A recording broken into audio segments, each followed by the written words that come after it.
Hi guys, today I'll tell you how to make a black mask from blackheads at home.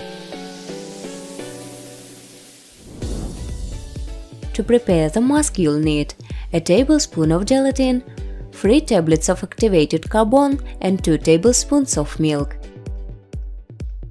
Turn the activated carbon into powder and mix all the ingredients in a bowl.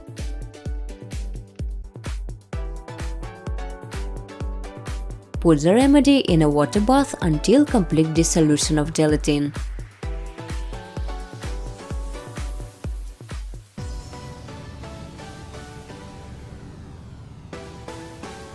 Apply the mask on the face with a thin layer, avoiding the area around the eyes and mouth.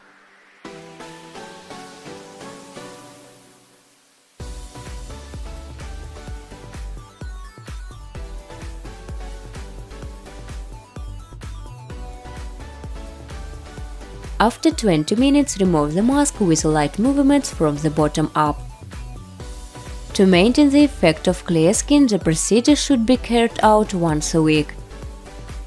This mask perfectly eliminates black spots, prevents inflammation and narrows pores noticeably.